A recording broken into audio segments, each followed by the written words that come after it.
Aicardo. Hello, Cesar. Hello, Good hello. evening. Hello again. Oo. Good evening to all.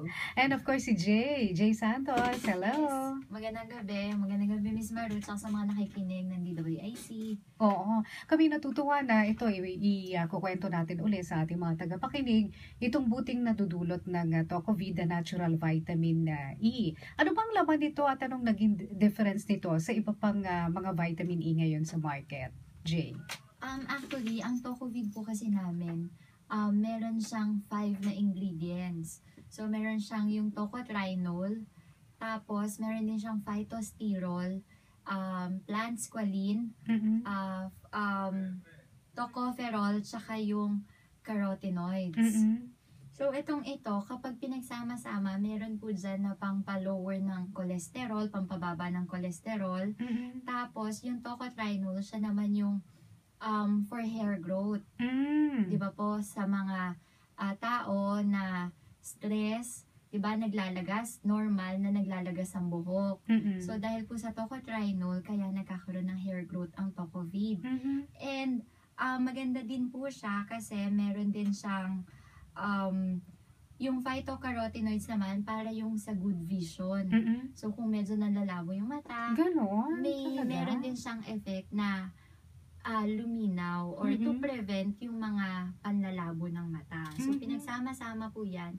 And yun yung Tocovid na meron ngayon sa market na mabibili sa Mercury. Pero iba-ibang mga dosage na, di ba? May 50.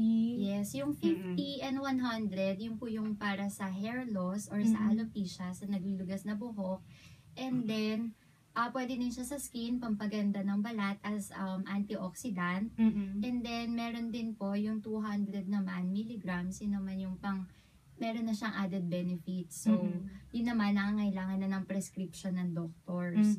So, kailangan nilang kumonsulta sa doktor nila kung pwede nilang i-take yung 200 milligrams. So, pang ano po yun, pang mga gastro, pang may mga non-alcoholic yung mga fatty liver disease. Wow. Tsaka meron din siya ngayon yung mga neuroprotection, 'di ba, para ma-avoid yung dementia, tsaka pag tumatanda, 'di ba, nagkakaroon ng nakakalimutan, nagiging makakalimutin, tapos Parkinson's.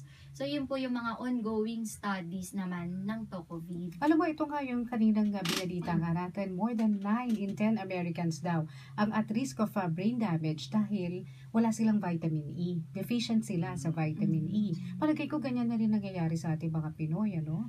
Kaya marami na rin nagiging makakalimutin na matatanda. Yes. Oo, dahil, yes. Although syempre, sa ngayon hindi pa talagang parang lahat ng tao ay naniniwala na Alzheimer's na ito, dementia ito. Akala nila bahagi lang talaga ng pagtanda. Pero brain damage pala talaga ito. Nasanhi ng deficiency o kulang sa vitamin E. Totoo yan. Oo. Kailan ba dinala dito ang Tocovid dito sa Pilipinas? I joined COVID 2005, pero dito na yan maroon ng 2004. Ngayon na nabigyan ng emphasis, talagang ang promotion naging aggressive lalo sa mga doctors.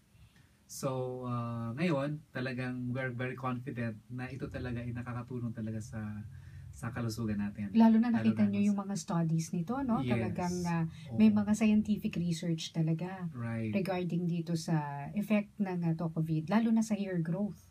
Tama. Oo. Dahil mukhang